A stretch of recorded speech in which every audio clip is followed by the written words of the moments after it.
अनंत उपकारी परम आराध्य प्रभु महावीर को नमन। परम श्रद्धेय आचार्य प्रवर, श्रद्धेया साध्वी प्रमुखाश्री जी, श्रद्धेय मुनिश्री राजगरण जी स्वामी, सादर सभक्ति वंदना।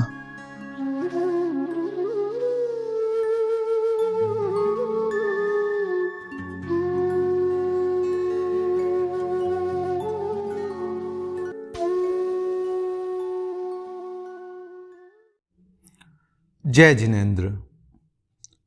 कर्मवाद की श्रृंखला का 14वां वीडियो, आयुष्य कर्म। आयु किसे कहते हैं? जीव का जो परिणाम है वह आयु कहलाता है। दूसरे शब्दों में कहूं तो जिसके कारण या जिसके प्रभाव से, सद्भाव से जीवितव्य है, अर्थात जीवंत हैं, और जिसके अभाव से मृत्यु हो जाती है, उसे आयुष्य कहते हैं। जिसके सद्भाव से जीवितव्य हैं वह, और जिसके अभाव से मृत्यु हो जाती है, उसे आयुष्य कहते हैं। जैन ग्रंथों के अंतर्गत आयुष्य कर्म को एक तरह से कारागृह की तरह कहा हुआ है, कारावास की तरह। किसी ने कोई गलती की, उसे सजा हो गई 14 साल की। अब वह 14 साल तक चाहे तो भी जेल से आ नहीं सकता है, उससे वह सजा भोगनी ही पड़ेगी। वैसे ही आयुष्य कर्म है कि जहां का बंध गया फिर वहां उसको भोगना ही पड़ेगा और कोई ऑप्शन ही नहीं है। बंधुओं, ऐसे आयुष्य 4 प्रकार का होता है: नरक, तिर्यंच, मनुष्य, देव। वर्तमान में हम मनुष्य गति का आयुष्य भोग रहे हैं। यदि कोई वीडियो देवता भी देख रहे हैं तो वह देव गति का आयुष्य भोग रहे होंगे, मगर वर्तमान में हम मनुष्य गति का आयुष्य भोग रहे हैं। तो यह कर्म ऐसा है जिसके माध्यम से हमारा आयुष्य निश्चित होता है। पूरे जीवन काल में आयुष्य कर्म केवल एक बार बंधता है। शेष 7 कर्म, ज्ञानावण्य, दशनावण्य, वेदनीय, मोहनीय, नाम, गोत्र और अंतराय, ये 7 कर्म अनवरत बनते रहते हैं, जबकि आयुष्य कर्म जीवन में केवल एक बार बंधता है। और ये इतना प्रभावी होता है कि अगला भव इसी पर निर्भर करता है। आप ऐसे बहुत धार्मिक व्यक्ति हैं, आपका जीवन पूरा धर्ममय है, मगर जिस समय आयुष्य बंधन होने वाला है, उस समय यदि आप किसी भावावेश के अंतर्गत हैं, क्रोध तीव्र है, अहंकार तीव्र है, माया है, लोभ है, आप नरक गति में भी जा सकते हैं, आप तिर्यंच गति में भी जा सकते हैं। कोई साधु का उल्लेख आता है कि जिन्होंने संथारा किया, उत्कृष्ट साधना चल रही थी, पूरा नगर हर्षोल्लास से आप्लावित था कि हमारे नगर में एक बहुत बड़ा भव्य संथारा चल रहा है। संत भी उत्कृष्ट वैराग्यता से युक्त, जिसकी हम परिकल्पना नहीं कर सकते। हुआ क्या, जैसे ही उनका अंतिम समय चल रहा था, उसी समय सामने एक खरबूजे का पेड़ था। जहां उनका प्रवास हो रहा था, जिस स्थान पर वे विराजित थे, उससे कुछ ही फीट की दूरी पर एक खरबूजे का पेड़ था। उस खरबूजे की भीनी भीनी महक हवा के झोंके के साथ उन संथारा करने वाले संतों को सूंघ लेते हैं। हवा के साथ उस खरबूजे की महक आ जाती है। संतों ने जैसे ही सूंघा और मन में आया, अरे मैंने संथारा ले लिया, काश खरबूजा खाके संथारा कर लेता तो कितना अच्छा होता। बस ये भावधारा भीतर आनी ही थी, उसी समय आयुष्य बंधन हो गया। और हुआ तो ऐसा हुआ कि इधर उनका संथारा पूरा हुआ, वे देवलोक भी हो गए। और अन्य गांव से विहार करते हुए कुछ दिनों बाद विशिष्ट ज्ञानी संत पधारे। जैसे ही संत आए, लोगों ने निवेदन किया कि महाराज, एक जिज्ञासा है हमारे भीतर। इधर हमारे गांव में कुछ ही समय पहले एक बहुत भव्य ऐतिहासिक जैन धर्म की प्रभावना करने वाला संथारा हुआ है। वे संत कहां गए? संत विशिष्ट ज्ञानी थे। उन्होंने अपने विशिष्ट ज्ञान से जान लिया और कहा कि ये जो सामने खरबूजे का पेड़ है, उस खरबूजे में बीज के रूप में उत्पन्न हो गए। पूरा गांव स्तब्ध हो गया। अरे ये कैसे हुआ? इतने उत्कृष्ट वैराग्यता से ओतप्रोत साधु, इतनी आराधना, धर्माराधना, साधना, संथारा, इतने भावों से ओतप्रोत थे, तो फिर वो कैसे चले गए? तब उन विशिष्ट ज्ञानी संतों ने उल्लेख किया कि भले वे कितने ही उत्कृष्ट साधक थे, मगर कम से कम उनका एक भाव तो बिगड़ ही गया। कारण कि जिस समय वे खरबूजे का सोच रहे थे, उसकी भीनी भीनी महक आई और उनके मन में आया, काश खरबूजा खाके संथारा किया होता। बस उसी समय आयुष्य बंधन हुआ और आसक्ति रही खरबूजे में, मरकर उसी में उत्पन्न हो गए। बंधुओं, एक कहावत है, खैर मैंने ही बनाई होगी या कोई मूवी का डायलॉग भी हो सकता है, अन्ना 24 घंटे चौकन्ना। हे मित्र, हे साधर्मिक, तुम 24 घंटे चौकन्ने रहो। आयुष्य किसी भी समय बंध सकता है, इसकी कोई गारंटी नहीं है। केवल ही जानते हैं, सर्वज्ञ सर्वदर्शी जानते हैं कि कब बंध सकता है, बाकी कोई नहीं निश्चय से बता सकता है। हालांकि इसका भी एक फॉर्मूला है, वो आगामी जब वीडियो बनेगा उस समय बताने का प्रयास रहेगा। मगर आयुष्य कर्म जीवन में केवल एक बार बंधता है, उससे ज्यादा नहीं होता है इसका कोई प्रोसेस। अगर उस समय यदि हम धर्माराधना में हैं तो हमारे सदगति का बंध जाएगा, और अगर कर्माराधना कर रहे हैं, कर्मों के अंतर्गत हैं, तीव्र राग द्वेष हैं हमारे, तो हम भटक भी सकते हैं। आपके भीतर कभी जिज्ञासा नहीं होती क्या कि कई लोग जो जानवरों को मारते रहते, कसाई का काम करते हैं, सुबह से शाम तक सैकड़ों जानवरों को वो मार देते हैं, उनके शरीर को क्षत विक्षत कर देते हैं, क्या वो नरक में ही जाते हैं? ऐसा कोई नियम नहीं है।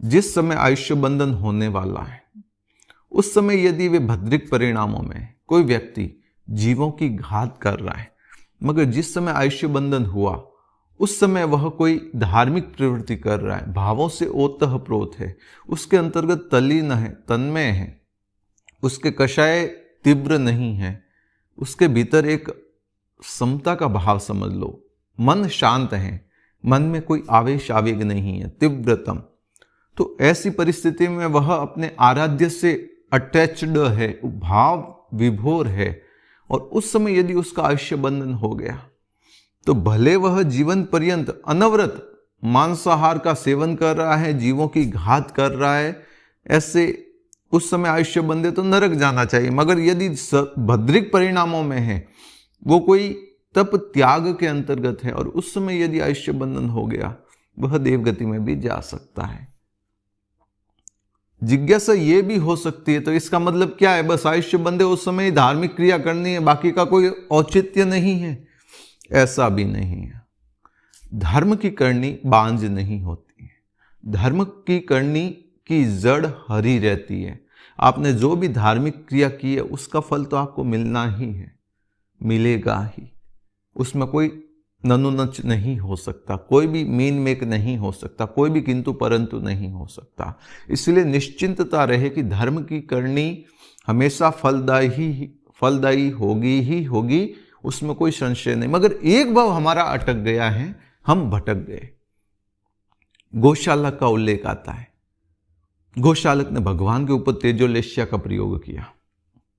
भगवान के तेजोलेश्या तीर्थंकर थे, सर्वश्रेष्ठ नाम कर्म की प्रकृति से युक्त थे। तेजोलेश्या उनके पास आई और उनकी चरणों की अभिवंदना करके पुनः लौट गई, मगर पास से गुजरने के कारण भगवान के पैर जल गए थे, शायद ऐसा सुना हुआ अनुश्रुति है।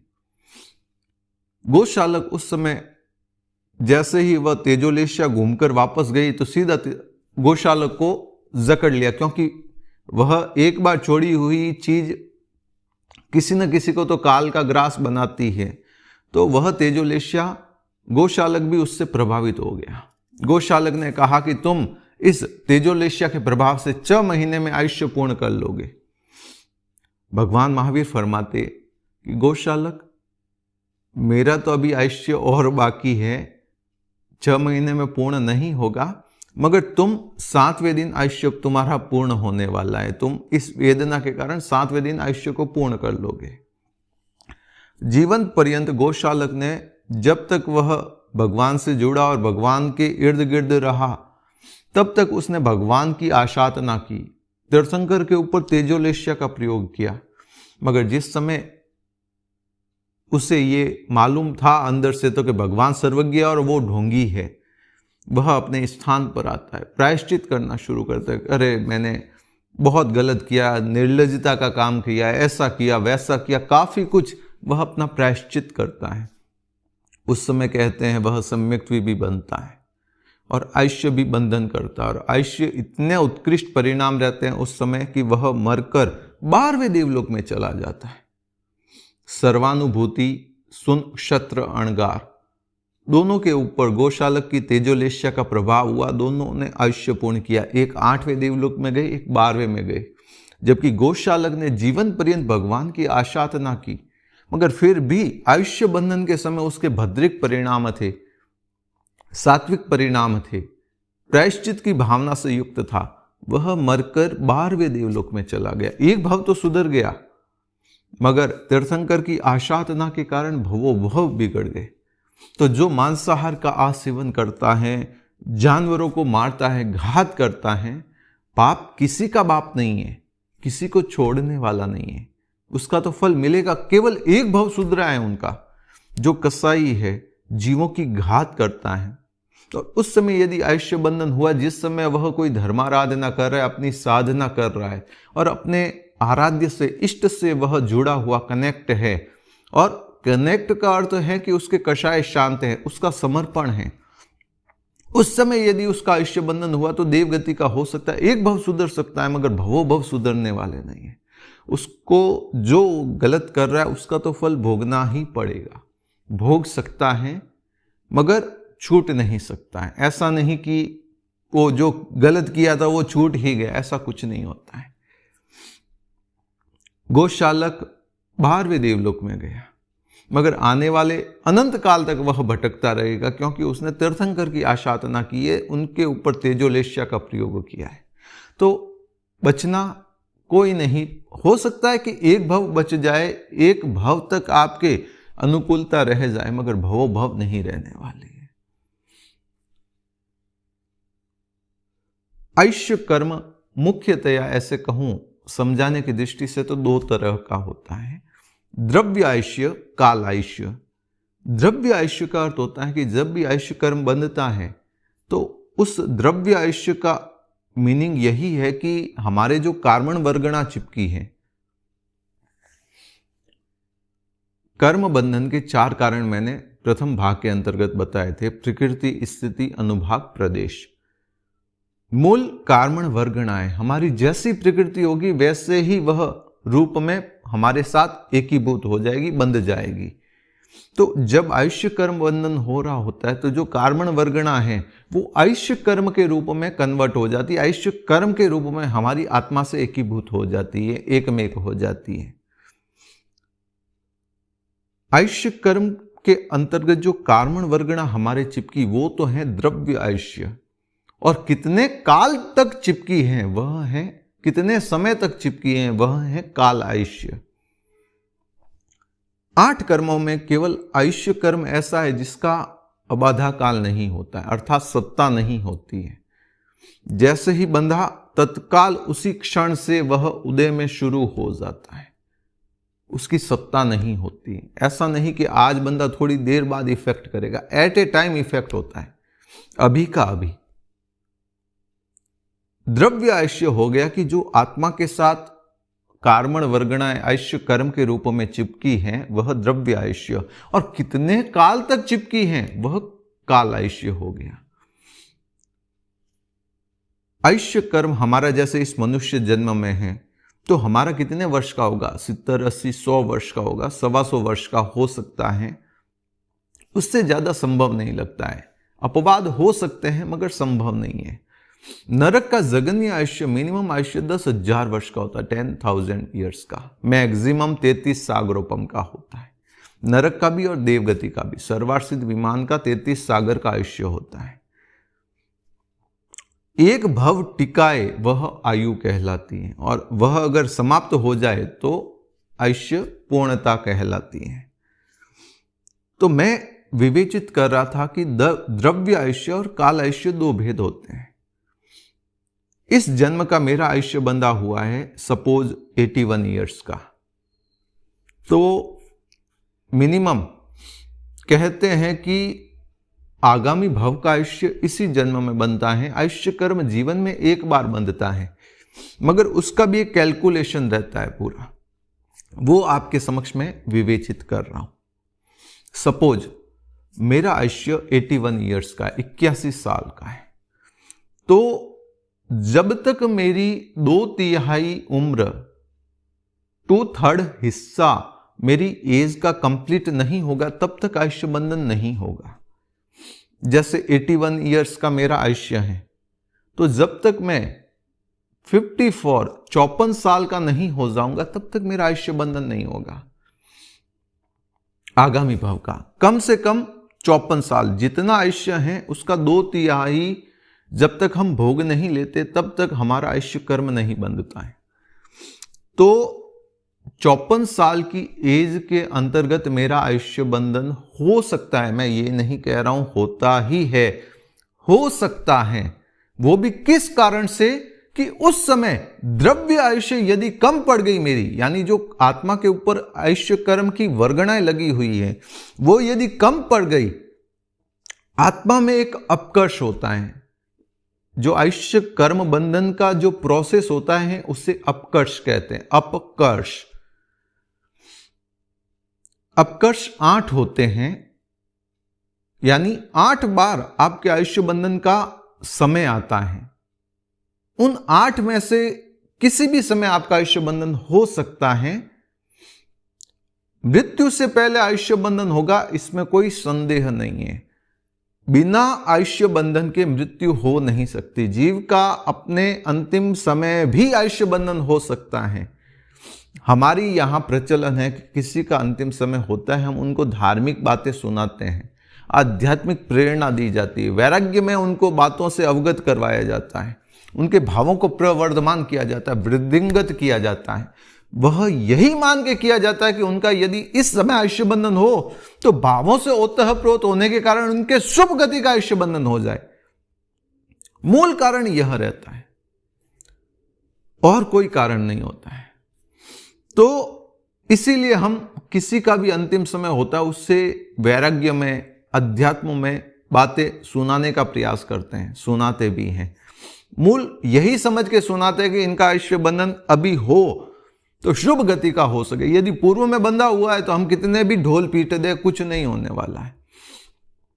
मैंने भी देखे और कई संतों से भी सुने कि कई इतने व्यक्ति धार्मिक थे जिसकी हम परिकल्पना नहीं कर सकते। साधु साध्वियों को पढ़ाते थे, मगर जैसे ही अंतिम समय आया, साधु साध्वी सुनाने के लिए गए, श्रावक जी अब भावों को ऊंचा करो, आपको क्या समझाए, आप तो सब जानते हो, वो मुंह फेर देते हैं।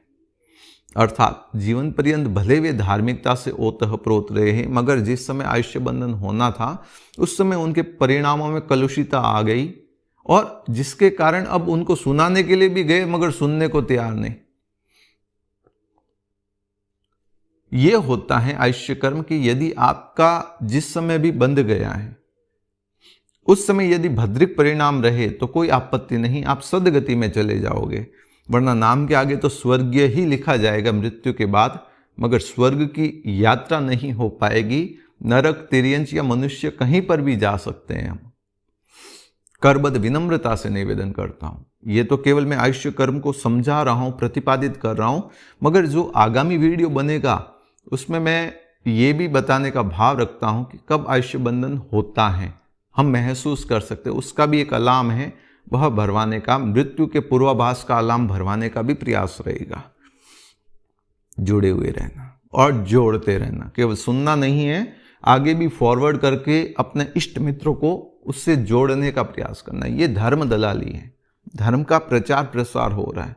मैं बोल के कर रहा हूं, आप फॉरवर्ड करके कर रहे हैं, काम एक ही हो रहा है, सभी जीवों को शासन रसिक बनाना, धर्म से जोड़ना, भगवान के सिद्धांत से अवगत करवाना।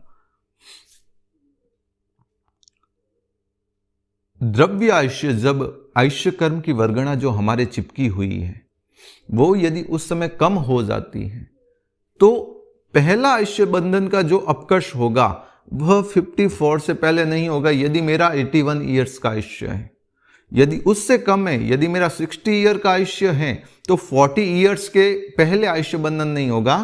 40 ईयर्स की एज में जो एग्जैक्ट टाइमिंग आएगा उस समय बंधन हो सकता है। आयुष्य कर्म ऐसा कर्म है जो या तो तीव्र राग में बंधेगा या तीव्र द्वेष में, सम स्थिति में नहीं बंधता है। जयाचार्य ने गुणस्थान की गीतिका बनाई, उसमें उल्लेखित किया, आयु अबंध 7वां आगे, बड़ी तीजो गिन लीजो रे। आयुष्य का बंधन 7वें गुणस्थान से आगे नहीं होता है, और 7वें में भी कब होता है कि जब छठे गुणस्थान में आयुष्य कर्म का प्रोसेस शुरू हो गया तो 7वें में बंध सकता है। 7वें में आयुष्य कर्म का प्रोसेस शुरू भी नहीं होता है। तो आयु अबंध 7वां आगे, बड़ी तीजो गिन लीजो रे, तीसरा गुणस्थान है, उसमें भी आयुष्य कर्म नहीं बंधता है। इसका सबसे बड़ा कारण यह है कि आयुष्य कर्म के बंधन के समय या तो तीव्र राग होगा या तीव्र द्वेष होगा। अब वह राग सांसारिक राग है तो अशुभ कर्मों का बंधन करवा लेगा, अशुभ गति का बंधन करवा लेगा। और यदि वह राग प्रशस्त राग है, प्रशस्त राग का अर्थ हो गया धर्म के प्रति भीतर एक अनुरक्ति है, धर्म के प्रति उत्साह है, धार्मिक क्रियाओं से ओतप्रोत है, गुरु के गुणानुवाद में है, तीर्थंकरों की अभ्यर्थना में है, अपनी आत्मा में आत्मस्थता है, जिस समय वैराग्यता की उत्कृष्टता और पराकाष्ठा से युक्त है। और उस समय यदि हमारा आयुष्य बंधन हो गया तो सदगति का बंधन हो जाएगा। जो हमारा धर्म के प्रति एक आकर्षण है, वैराग्यता है, उत्कृष्टता है, भावों की विशुद्धि है, ये प्रशस्त राग कहलाता है। तो या तो तीव्र राग होगा या तीव्र द्वेष होगा, अन्यथा आयुष्य कर्म बंधन हो नहीं सकता। तो जीवन में एक बार बंधने वाला कर्म है आयुष्य कर्म, और वह 8 अपकर्ष हो सकते हैं, 8 ऐसा टाइमिंग आता है, उस समय आयुष्य बंधन हो सकता है। मगर कब? जब हमारे जो द्रव्य आयुष्य कार्मण वर्गणाएं चिपकी हुई आयुष्य कर्म के रूप में, वह यदि कमजोर हो जाए, उस समय कम हो जाए तो आयुष्य बंधन होगा। यदि किसी जीव का, जैसे मैंने मेरा एग्जाम्पल दिया कि एग्जाम्पल के लिए मेरा 81 ईयर्स का आयुष्य है, तो मेरा 54 साल से पहले आयुष्य बंधन नहीं होगा। यदि उस समय मेरे आयुष्य कर्म की जो वर्गणा चिपकी हुई है वह कम नहीं हुई, बराबर रही, तो फिर उसके बाद जितना आयुष्य बचा हुआ है उसका 2/3 2/3 हिस्सा जाने के बाद बंधेगा। वह होगा, मैंने एग्जाम्पल दिया था 81 साल 81 ईयर्स का, तो 54 से पहले नहीं बंधेगा। अगर 54 साल की एज में नहीं बंधा आयुष्य, तो जो शेष है, शेष कितना है? 27 साल, उसका 2/3 करो, अर्थात 9 तिया 27, 9 दूनी 18, 54 और 18 कितने हुए? 72। जो शेष है उसका 2/3 हिस्सा करते रहो, 2/3 हिस्सा करते रहो, उस समय बंध सकता है। तो 54 की एज में यदि नहीं बंधा तो फिर 72 में 72 वर्ष की अवस्था में बंधेगा, उससे पूर्व नहीं बंधेगा। मैं ये क्लियर कर दूं कि मेरा भले 81 साल का आयुष्य मैं बता रहा हूं, 54 में नहीं बंधा, मगर सपोज मेरे कोई ऐसी आकस्मिक दुर्घटना घटित हो गई, कहीं एक्सीडेंट हो गया, मंगल कामना यही करता हूं कि मैं जब तक जीऊं धर्म की सेवा करता रहूं, धर्म का प्रचार करता रहूं, अपनी आत्मा को भावित करता रहूं, आत्मस्थ रहूं, समाधिस्थ रहूं, मगर और संथारा संलेखना के साथ अपना आयुष्य पूर्ण करूं। मेरा लिया हुआ है प्रण, बताने का भाव नहीं है, मगर कभी कोई काल आ गया बीच में तो उसी समय तत्क्षण आयुष्य बंधन हो सकता है, इसमें कोई संदेह नहीं है। फिर 8 अपकर्ष नहीं होगी, एट ए टाइम जितना आयुष्य अवशेष है उसकी उदीर्णा हो जाएगी और उसी समय आयुष्य पूर्ण होगा। उससे पूर्व आयुष्य बंध भी जाएगा। मेरे उस समय के परिणामों के आधार पर, मेरी क्या भावक क्रिया चल रही है, भावत धारा है भीतर, उसके आधार पर आयुष्य बंधन हो भी जाएगा। आगामी गति का जैसी मति वैसी गति, अंतिम समय जैसी मति होगी या आयुष्य बंधन के समय जैसी मति होगी वैसी ही गति होने वाली है और कोई दूसरी गति होने वाले नहीं है। तो मैं कह रहा था कि अगर मेरा 54 साल की एज में आयुष्य बंधन नहीं हुआ, आप सोच रहे होंगे एक बार मैं 54 बोलता हूं, दूसरी बार 54 क्यों बोलता हूं? कारण कि साउथ में रहने वाले कई ऐसे भी हैं जिनको हिंदी वाली 54, 64, 65 और ये समझ ही नहीं आते, इसीलिए मुझे इंग्लिश भी बोलना पड़ता है और हिंदी भी बोलना पड़ता है। कई जो अवस्था प्राप्त महिलाएं हैं या पुरुष है जिनको इंग्लिश इतनी परिपक्व नहीं है, तो उनके लिए हिंदी काम आ जाती है और बाकी के लिए इंग्लिश का, इसलिए मैं दोनों बोलता हूं। मेरा 54 वर्ष अर्थात 54 में यदि आयुष्य बंधन नहीं हुआ तो जो शेष है 81 में से माइनस कर दो, उसका 2/3 हिस्सा आयुष्य भोगने के बाद ही बंधेगा, उससे पूर्व नहीं। 72 में बंधेगा, उससे पहले नहीं बंधेगा। यदि उस समय भी आयुष्य कर्म की वर्गणाएं सघन रही, कमजोर नहीं पड़ी, तो फिर जो शेष है आयुष्य 9 साल, उसका 2/3 भोगने के बाद बंधेगा, उससे पूर्व नहीं बंधेगा। अर्थात पीछे बचे 9, तो 9 का तीसरा हिस्सा कौन सा होता है? 3, 3 दूनी 6, 2/3, तो 78 में बंधेगा। 54, 72, 80, 78, तीसरा अपकर्ष होगा 78 में। यदि उस समय भी आयुष्य कर्म की वर्गणाएं सघन रही, कमजोर नहीं पड़ी, तो जो शेष मेरी आयु है उसका दूसरा हिस्सा पूर्ण होने के बाद, अर्थात पीछे 3 साल बचे, तो 2/3 कितना होता है? 2 वर्ष, यानी 78 + 2 = 80 ईयर्स। तो मेरा अगर 78 ईयर्स में नहीं बंधा तो पीछे जो बचे हुए उसका 2/3 व्यतीत होने के बाद बंधेगा, 80 साल में बंधेगा। 80 साल में भी नहीं बंधा तो पीछे बचा हुआ उसका 2/3 करते रहो, 80 साल 8 महीने में बंधेगा। अगर उस समय भी नहीं हुआ, 80 साल 10 महीने 20 दिन, अगर उस समय भी नहीं हुआ, ऐसे करते करते अंतिम काल में अंतर मुहूर्त पहले भी आयुष्य बंधन हो सकता है मृत्यु के। मगर आयुष्य बंधन के बिना आयुष्य पूर्ण नहीं हो सकता। एक व्यक्ति ज्योतिष के पास गया अपने लड़के को लेकर, पंडित जी इसका आयुष्य कितना है? पंडित ने कुंडली आदि देखकर बताया इसका आयुष्य लगभग 84 साल का, 84 ईयर्स का है। वह व्यक्ति खुश होता हुआ कि मेरे लड़के का सुदीर्घ जीवी है, अच्छा आयुष्य है। वह आ रहा था, रास्ते में ही एक्सीडेंट हो गया। पिता के तो थोड़ी सी खरोच आई होगी, मगर गाड़ी का बैलेंस बिगड़ा, लड़का इस तरफ गिरा और पिता इस तरफ गिरा। लड़का जिस तरफ गिरा उधर से ट्रक जा रहा था, ट्रक उसके ऊपर से निकल गया, और पिता इस तरफ गिरा तो उसके केवल खरोच आई या छोटी मोटी चोट आई, उसका आयुष्य उधर ही कंप्लीट हो गया। उस पिता के भीतर ज्योतिष को लेकर नकारात्मकता हो गई कि अरे अभी तो पंडित ने कहा था इसका 84 साल का आयुष्य है, और तो ये 24 साल की एज में चला गया। ज्योतिष होता ही नहीं, सब ढकोसला है, ऐसे ही तीर तुक्के मार रहे, ये कर रहे हैं वो कर रहे हैं। ज्योतिष गलत नहीं है, ये सूर्य प्रज्ञप्ति चंद्र प्रज्ञप्ति से उल्लेखित है, हमारे मूल आगम है, उसमें से ये निकली हुई है पूरी ज्योतिष आज के समय जो विद्यमान है। दूसरी बात, जो 84 साल का ज्योतिष ने आयुष्य कहा था वह गलत नहीं था, मगर 24 साल की एज में उनकी अकाल मृत्यु हो गई, तो अंतिम काल के अंतर्गत जो मूवमेंट था, जितने समय वे जिए, भले एक्सीडेंट हुआ, ट्रक ऊपर से गया, आधा मिनट भी उनका आयुष्य रहा होगा, तड़पे होंगे, तो उस आधे मिनट के अंतर्गत ही उन्होंने पूरे 60 साल की जो उनका शेष आयुष्य था 84 ईयर्स तक का, उसकी सारी वर्गणाओं को भोग लिया, उदीर्णा कर ली और उसी समय तत्क्षण आयुष्य बंधन किया और आयुष्य पूर्ण भी हो गया। तो कई लोग कहते हैं कि आयुष्य अकाल मृत्यु होती ना तो जीव भटकता रहता है, जितना आयुष्य 60 साल तक भटकेगा फिर उसका अगले गति का बंधन होगा। तो ये भ्रांति है, हकीकत नहीं है।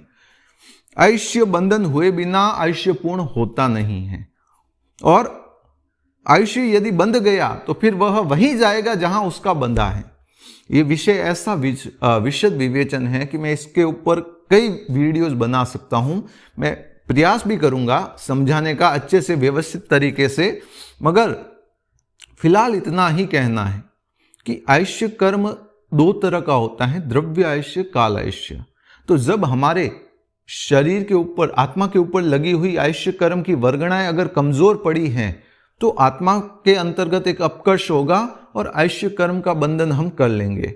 यदि नहीं हुआ तो जब आयुष्य कर्म की वर्गणाएं कमजोर पड़ेगी उसी समय होगा, मगर वो कैलकुलेशन वही आएगी। एक तरह से जितना अवशेष रहेगा उसका 2/3 हिस्सा लेस होने के बाद ही आयुष्य बंधन होगा, उससे पूर्व नहीं होगा।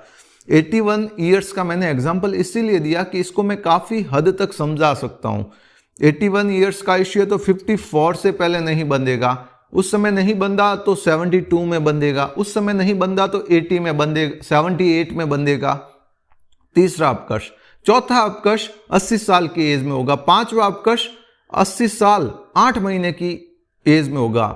छठा अपकर्ष 80 साल 10 महीने 20 दिन की एज में होगा। अगला अपकर्ष जितना शेष रहा उसका, और अंतिम अपकर्ष अंतर्मुहूर्त पहले ही होगा, उससे पूर्व नहीं होगा। तो एक करबद्ध विनम्रता से निवेदन करता हूं और एक एग्जाम्पल देना चाहता हूं। कई महिलाएं घर खर्च के लिए उनके हस्बैंड उनको हर महीने एक फिक्स अमाउंट देते हैं, जैसे किसी को 30,000, किसी को 40,000, किसी को 50,000 घर खर्च चलाने के लिए। जो काम वाले रखे हुए हैं उनकी सैलरी वगैरह सारा उसी से, कोई लाख रुपया भी देता है। अब वो उस महिला के हाथ में है कि वह कैसे मैनेज करती हैं। अब जैसे किसी को लाख रुपए दिए घर खर्च के लिए, जितना खर्चा हुआ वो ठीक है, जो बच गया वो तुम्हारी सेविंग है। तो महिलाएं कई बार क्या करती, जैसे सेल आता है ना, अभी जैसे 26 जनवरी गई तो कई जगह सेल आए घर खर्च के लिए। जैसे उनको जितना अमाउंट मिला, सपोज 20,000 मिला घर खर्च के लिए, घर का सामान लाने, दूध दही घी जो भी आप लाते हो उसमें लाना है, उससे एक्स्ट्रा नहीं मिलेगा। 20,000 उनको हर महीने मिल जाता है 1 तारीख को। मगर हुआ क्या कि 15 तारीख या 16 तारीख के समय कोई सेल आ गया। जो आइटम नॉर्मली 100 रुपये में मिलती है उस समय वो 80 रुपये 80 रुपीज़ में मिल रही थी। 100 रुपीज़ वाली आइटम 20% डिस्काउंट था। तो क्या किया, हमने स्टॉक कर लिया। घी ऐसे हम महीने का 5 किलो लेते हैं, तो उस समय सेल था, ऑफर था, तो हमने 15 किलो के 2 डिब्बे ले लिए। तेल एक्स्ट्रा ले लिया, गेहूं आटा एक्स्ट्रा ले लिया। अब एक्स्ट्रा लेंगे तो खर्चा भी हो जाएगा ना। तो ये महीने तो हमारा जो 1 महीने तक हमें 20,000 चलाने हैं वो तो 20 तारीख आते आते ही कंप्लीट हो गए। उस समय महिला अपने पति से कहती है कि देखो इस बार सामान अधिक ले लिया है, मेरे पैसे कंप्लीट हो गए हैं, द्रव्य आयुष्य कंप्लीट हो गया है, मेरा कम हो गया है, मुझे इस महीने आप 20,000 दे दो, अगले महीने एडजस्ट कर लेना। वह पति अपनी पत्नी को 20,000 और दे देता है। तो जो 10 दिन खर्चा चला है वो कहां से चला है, अगले महीने के जो पैसे थे उससे चला है। तो वैसे ही आयुष्य कर्म का अबाधा काल नहीं होता है, सत्ता नहीं रहती है। जैसे ही आयुष्य कर्म की वर्गणाएं कमजोर होगी तो आयुष्य कर्म का बंधन हो जाएगा। और वर्तमान समय में कहा जाता है किसी ने अगर नरक का आयुष्य बंधन कर लिया, देव का आयुष्य बंधन कर लिया, तिर्यंश का कर लिया, मनुष्य का कर लिया है, उसके आयुष्य कर्म के बंधन के बाद उसके परिणामों में भी परिवर्तन शुरू हो जाते हैं, कुछ इफेक्ट आने शुरू हो जाते हैं। काल सोखरिक कसाई का उल्लेख आता है कि उसने 7वीं नरक का आयुष्य बंधन किया था। इतना क्रूर था, प्रतिदिन 500 भैंसों को मारता था, उनको काटता था, इतनी कलुषिता थी, पूरा शरीर उसका भैंसों के खून से लथपथ ही रहता था, मैल से भरा हुआ रहता था, इतना विकराल रूप था उसका, क्रूर रूप था, राक्षस से भी खतरनाक दिखता था।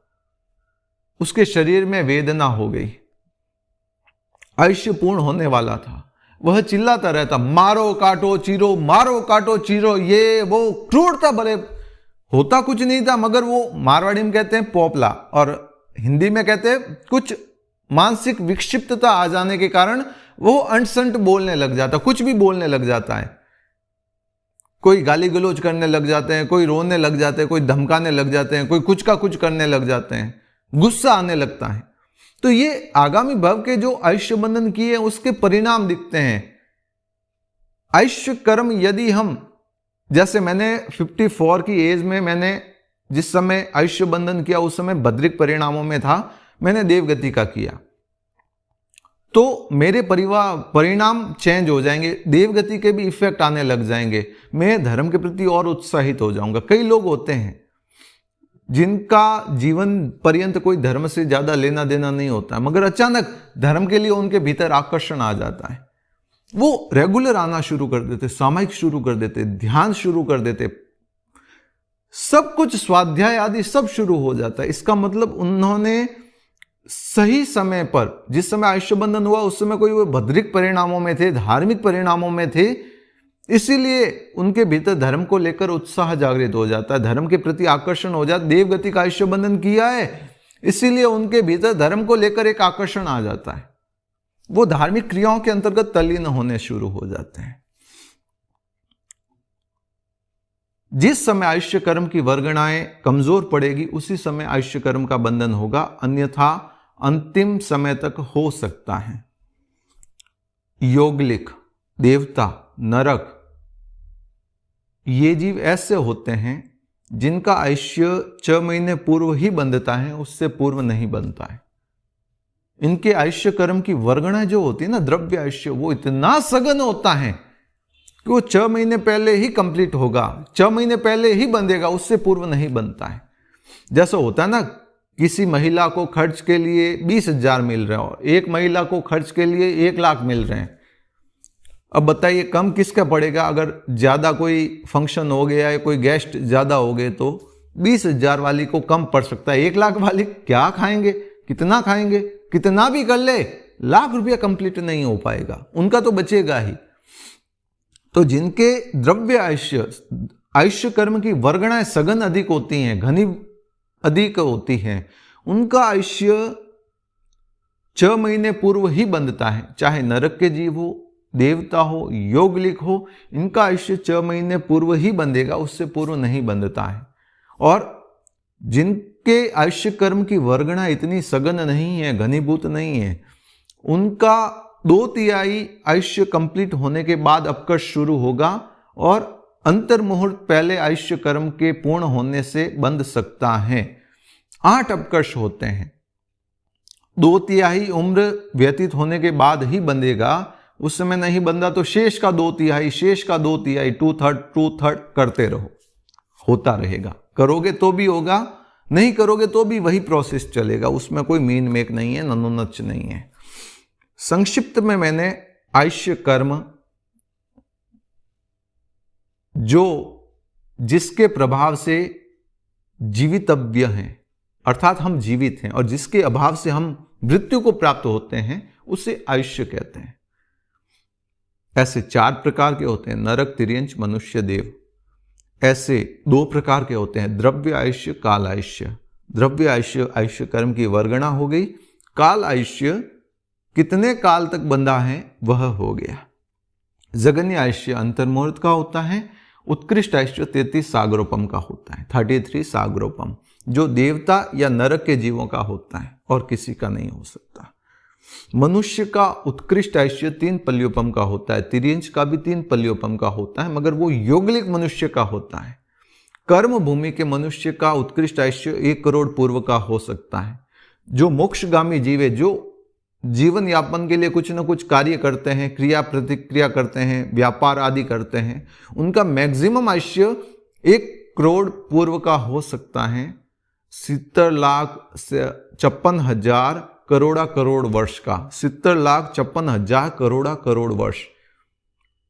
डिजिट आपकी स्क्रीन के नीचे आ रहे होंगे। 70,56,000 करोड़ वर्ष का आयुष्य मैक्सिमम जो 80 कृषि करने वाला हो या मोक्ष जाने वाला जीव होता है ना, उसका हो सकता है। तो एक संक्षिप्त के अंतर्गत मैंने आयुष्य कर्म को विवेचित करने का प्रयास किया। हालांकि ये पूर्णता नहीं है, कोमा है, फुल स्टॉप नहीं है, कोमा है। अर्थात आने वाले जो क्रम होंगे उसमें और इस आयुष्य कर्म को मैं विवेचित करने का यथोचित प्रयास करता हूं। ये वीडियो 1 टेक में बनता है, तो इस समय मेरे पास सोचने का भी समय नहीं होता है, केवल बोलने का अवसर होता है। इसीलिए कहीं कोई चीज अवशेष रह गई है तो उसे आगे कंप्लीट करने का भाव रखता हूं। जुड़े हुए रहें, औरों को भी जोड़ते रहें।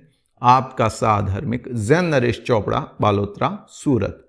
वीतराग वाणी के विपरीत कुछ भी प्ररूपित किया हो तो तस्मिच्चामि दुक्कड़म।